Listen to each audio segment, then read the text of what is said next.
everybody, this is Ro. Welcome back to my channel. Make sure that if you're new here, you subscribe before you leave because I never want you missing a thing. Today I have a really special video for you. I have an interview, a follow-up interview with a man named Don who I interviewed earlier in the month. I will post that up here somewhere in the cards. I interviewed him 3 or 4 days after he was released from prison. He wasn't even home a week when I interviewed him. So we have a follow-up that was about a little under a month ago. I want to give you guys, he was so real, he was so raw, he was so vulnerable and honest, and we're going to do this as long as Don is okay with it and as long as his schedule and my schedule coordinate. We want to do this pretty much every few weeks or every few months so you guys can follow along with the trials and the tribulations and everything that, the emotions that these people go through once they're released from prison after doing a bit of time. So without further ado, here is my friend Don.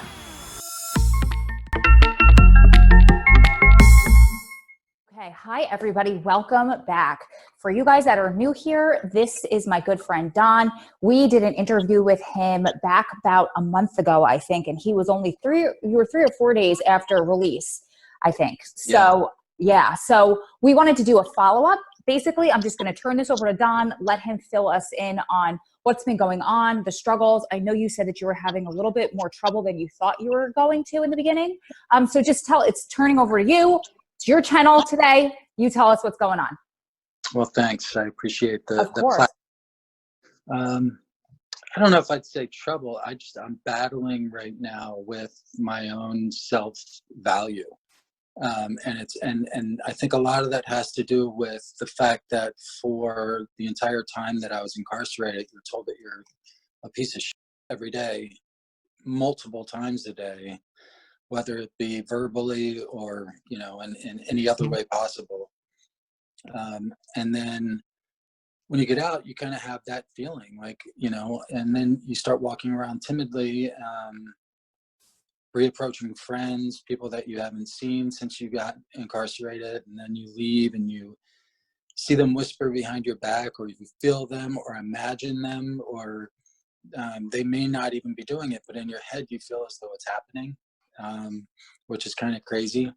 And then just trying to get a job, that just expands the problem as well, because I did get employment. I actually am working as a baker, which I learned how to do while I was in jail.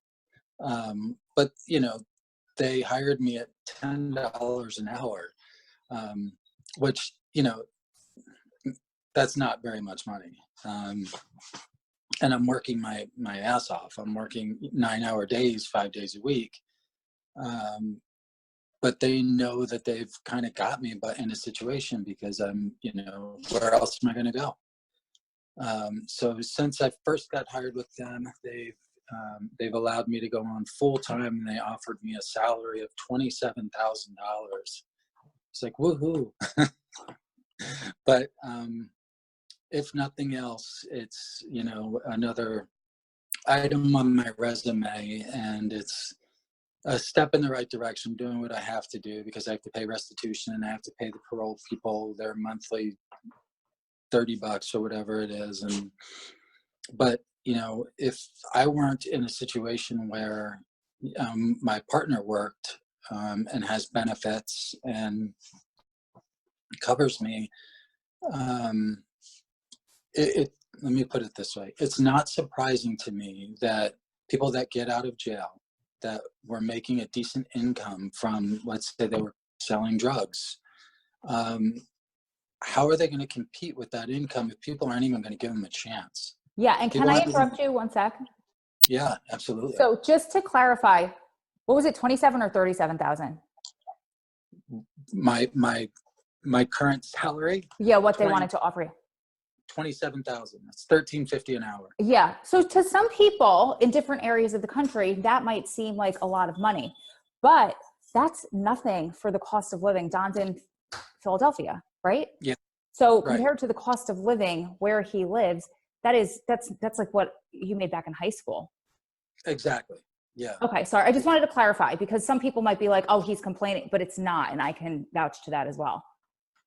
Well, here, let's put it this way. They were considering hiring a high school person at the bakery as well. that was going to work part-time, a couple hours during the week and weekends, and they were going to offer him $9 an hour, $1 less than what I was earning as like the main baker. And I was like, wait a minute, this isn't right. I went into jail making a pretty decent income. I'm an educated person. So it's from that standpoint, it's just very, very frustrating. And it's hard to believe in yourself and to build self-confidence when you're told your value is $27,000 a year. How are you supposed to go out into the world and be a productive human being if everything around you, everything surrounding you is telling you that you're not? It's a difficult mind game to win, and one that you have to be very tedious and very on top of and very aware of in order to stay on top of it. And everybody that I talk to a therapist about it, and they're like, well, you're taking a step in the right direction. Well, you know what, that's bull. We shouldn't be having to take a step in that right direction. We should be judged for the people I should be making as much as the other bakers that haven't spent time in jail. I should be making, if I'm a garbage man, I should make as much as the garbage man that hasn't gone to jail. I shouldn't be taken advantage of because I had this terrible experience. If anything, I should be made to feel as though I'm more welcome. Not saying I deserve more, but just that, you know what, you did your time. For me, I spent a year away from my loved ones, a year away from my kids, who I had seen every single day prior. That's a lot of punishment in and of itself. And now you go out there and try to be a better person, and everything around you is telling you that you can't and that you're not. And that's just really hard. And it's, I don't know, maybe I sound like I'm feeling sorry for myself. I don't know. But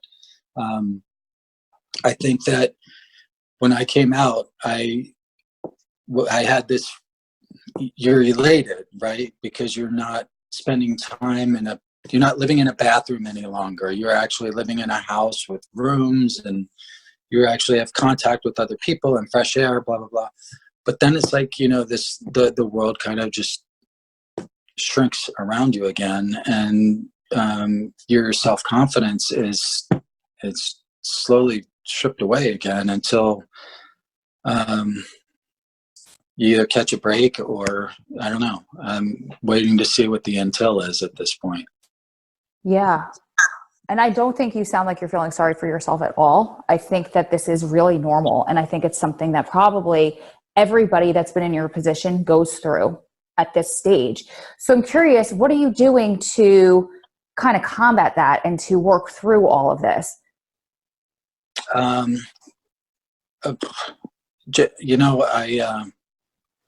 I have Gina, who tells me that I'm not a piece of shit, right?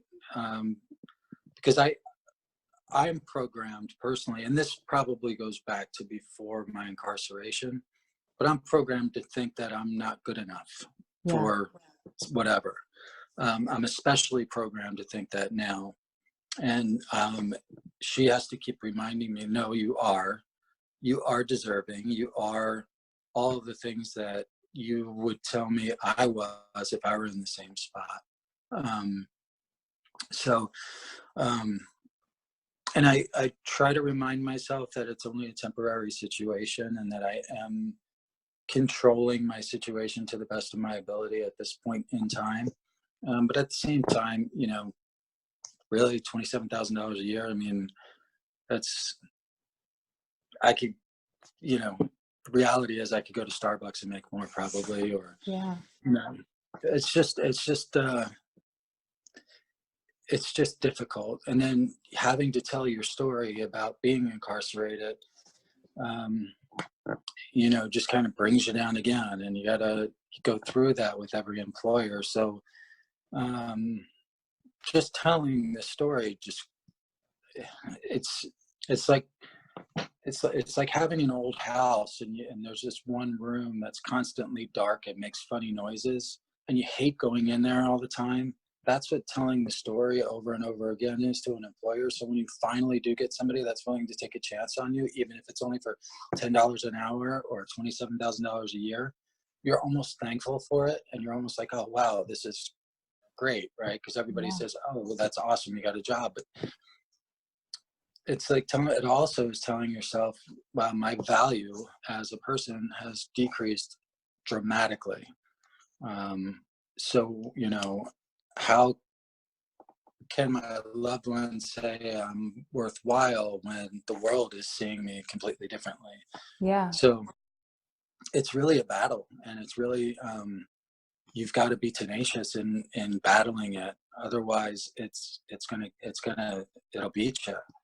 And that's why I said earlier, I mean, I don't condone this by any stretch, but for those people that were out there selling drugs, or, you know, they had their little hustle going, whether it be legal or illegal, and they were making decent money, I could easily see how people could get tempted into doing that again, because, you know, trying to go out there and do it legitimately, I wouldn't be surviving if I weren't in the situation that I were in. And, you know, I've got a daughter in college. I've got one about to go to college. I don't know what I would do. You know, I'd basically be homeless because I couldn't pay their tuition and have a home and have a car on the salary that I'm earning right now. So, Yeah. and, you know, I'm going in at 6 o'clock in the morning and getting done at 3. So I guess I could get a second job, but then you're just living to, you know, pay rent. So Yeah. it's just a difficult situation. And again, I feel like I'm kind of crying here because I'm blessed more than many. But you know, it's very, very frustrating. And I feel the pain that some of the people that get released have. You know, I understand it. I understand why they go back to some of their old habits. I get it. Yeah. And just because you're blessed in ways that maybe other people aren't, doesn't mean it's not still grueling and difficult and in ways torture for you. So I don't want you to invalidate your own feelings because of, you know, well, I still have it better than other people. You're recognizing that, which is amazing. So what advice do you have for people who are kind of toying with the idea, like they're in the position that you're in, but they had a different path than yours, and they're toying with, you know, I could just do this one run. I could just do something to make ends meet real quick. What advice do you have for those people? Don't do it. You know, I mean, like the whole jail thing or the prison thing is, there's no class there. There's no class system. So you don't have people looking down your nose. We all wear the same color in prison, right? So I think there's a temptation for a lot of people to take that risk and get back to that classless system, because then they're not judged anymore. They're not judged because everybody in there they're equal. Everybody's in jail. Oh, sorry, my phone just rang. That's okay. So I can understand in their head they're thinking maybe, well, what do I got to lose? People are already looking at me as if I'm a piece of crap. If I make this one run, at least I can support my family. At least it's something that I can give to my family. And then if I get caught, well, I go back to this classless society where I've got some peers that understand my situation more than anybody out here. So you have to understand the attraction to somebody and the mindset of somebody that's in that position.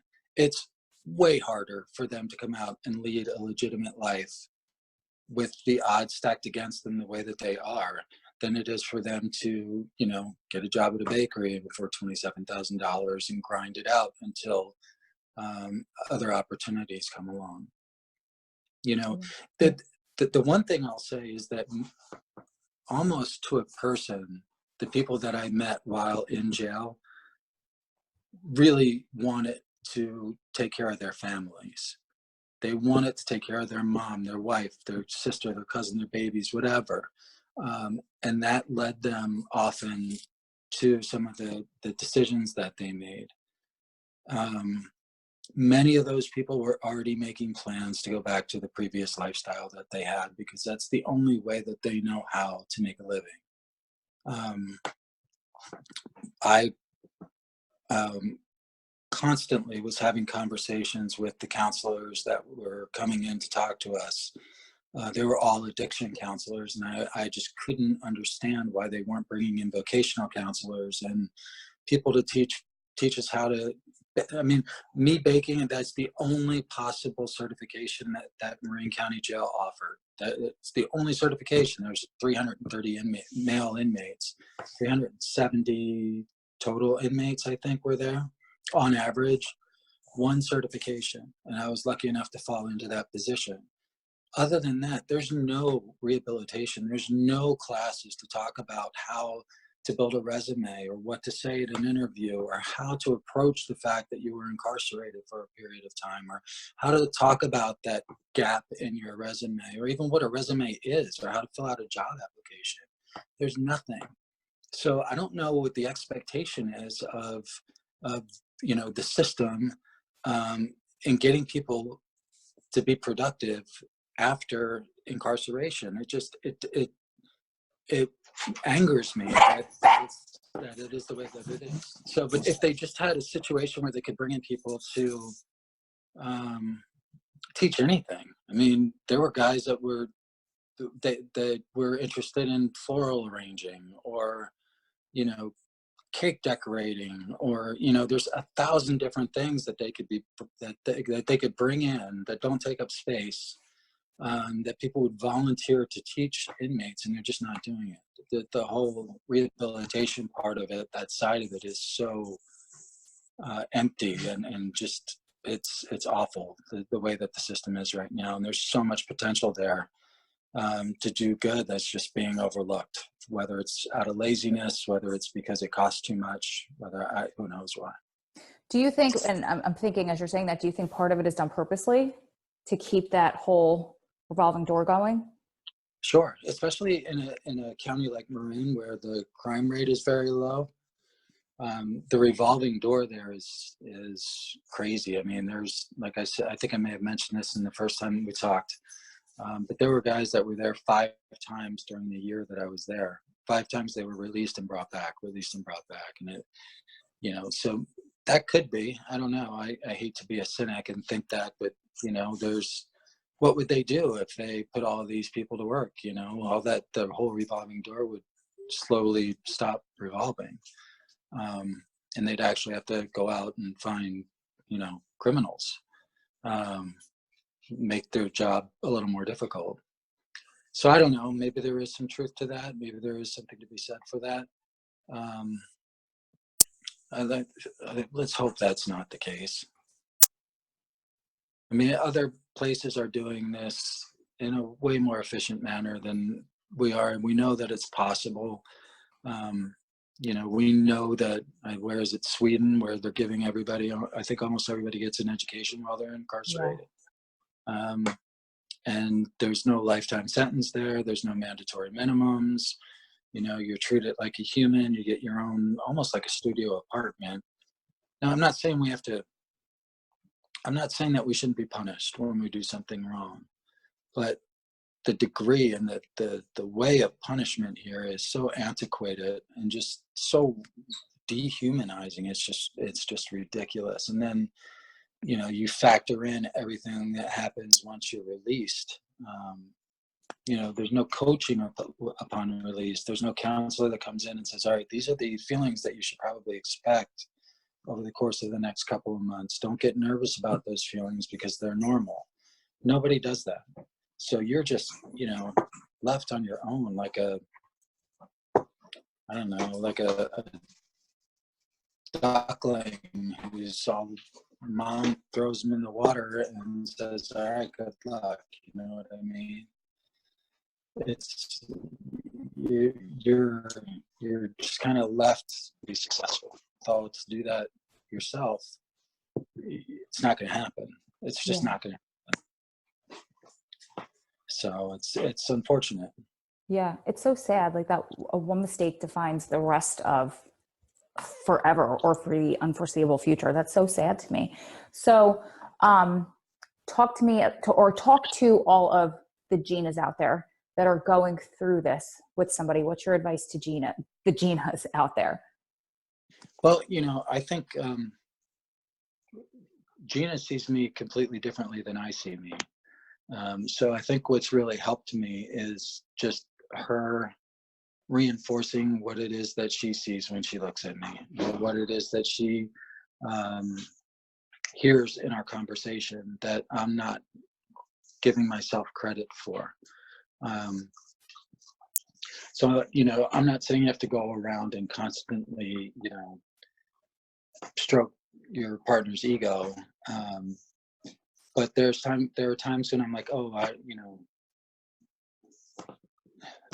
when I'm asked to do something and I would just do it, and she'd be like, no, you can't do that. Make them pay you for it. Well, it's not something I think, because I think, well, my thoughts or my vegan bagel recipe isn't worth anything, but she reminds me that it is, and there's some value. There's a lot more value to me than what I'm giving myself.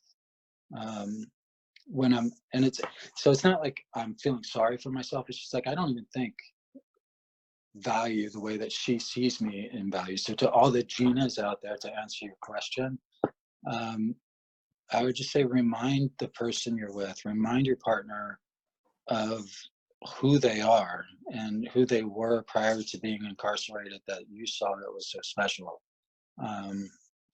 Because they've been stripped of seeing that for themselves, at least for the time being. And it's going to take them some time in order to kind of get the mirror shined up so that it's giving them a proper reflection of who they are. It's really hard to see yourself in a self-confident, positive light. So a good partner like Gina reinforces that. Oh, awesome. There is an Uncle Kracker song from a while ago called You Make Me Smile. And Adam uses this line a lot. It says, I see the best of me inside of your eyes. And when you were talking, that's what it reminds me of. And that's kind of advice to you and to everybody else out there.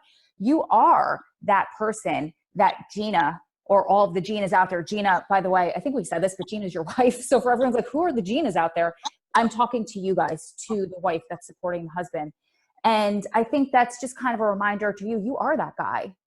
And so, like you said, hold up that mirror. That's beautiful. So is there anything else that you have that you want to pass along?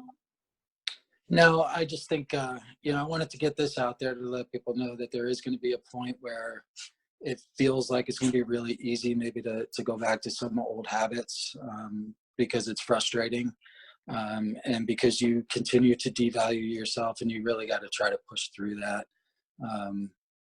However you can do it, whether you're relying on a partner or just doing it yourself, or maybe just need to get a dog that's gonna love you every time you walk through the door. Who knows? But try to just push through that feeling of I'm still worthless even though I'm out of jail. I just feel awful. I can only get this job, or blah blah blah.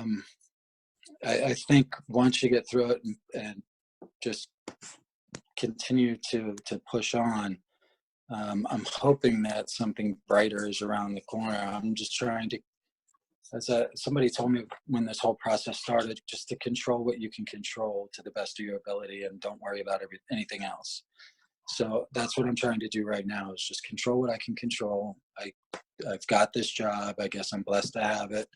And I'm going to do the best job I can at it until something else presents itself. But I'm just going to keep walking down the path and seeing where it leads me. But, it's not to say it's not frustrating. It's very frustrating, and it's hard to be devalued after being devalued for so long.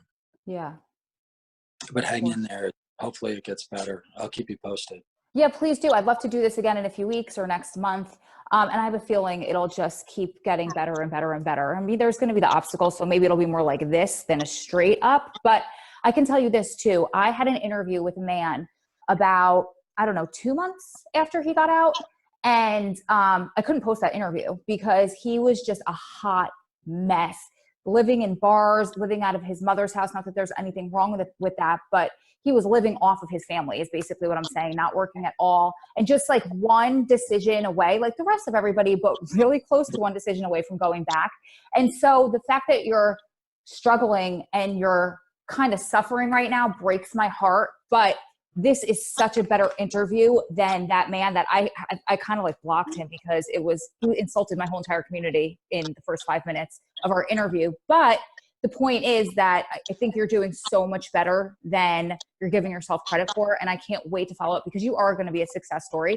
This is just, I assume, the normal trajectory of what happens. I mean, unless you're going home to a celebrity house or, you know, somebody has something set up for you the whole entire time, it's going to be difficult at this point. Yeah, but I think it's also a shame that this is the normal trajectory. Yeah, I think of course. that, you know, there should be a protected group or something for post incarceration where, you know, we're not taken advantage of from a labor standpoint, because that's exactly what's happening. I mean, you go out and you're just taken advantage of. They're like, oh, we'll hire you, but we're going to hire you for this crappy amount of money because we know you have to take it. And there's no protection for that from a labor standpoint. So, you know, it would be nice if there was some way to change the trajectory, but for now there's not. And like I said, I'm controlling what I can control. Yeah. And we'll see what happens from here. And this might be more of a Gina question because she's involved in this kind of stuff, but do you have any advice for us as family members who do want to make noise about that and maybe start working towards getting that implemented? Like if somebody feels that that's their calling and that's their purpose and what they want to do, how would they even go about trying to start to do that? I think that they would get the politicians involved. Okay. Because we went to a FAM meeting. Do you know what FAM is? Yeah. Families Against Mandatory Minimums. Yep. We went to an event for FAM, and this specific topic came up, and that was suggested that they contact their congressman or their representative or whomever and start talking to them about this, because it's an issue. You know, we are being taken advantage of as a class of people, and we're being, you know, we're being put down because of our past, and that's being done unfairly. So it's something that needs to be recognized and talked about and discussed, and it's not something that's going to happen tomorrow. But you know, noise needs to be made about the topic. Otherwise, people are going to. Why wouldn't they go back to their old lifestyle? Right. Why wouldn't they? It's either that, or they're not going to eat, or they're going to have to make decisions as to whether their kids go to a crappy school or a good school, or you know, whether they eat pasta, or you know the life decisions that you have to make if you're watching every penny. So it's, you know, it's unfortunate, and that we're being taken advantage of, and something should be done about it. Yeah, of course. That's excellent advice. Thank you so much. And I just want to thank you on behalf of everybody watching this for being open enough to share your story and put your struggles out there, because especially like we talked about on our last interview, on the inside, you almost have to live under that ego. You know, you can't show emotion. You can't show weakness. Not that this is weakness, but it could be perceived as that inside.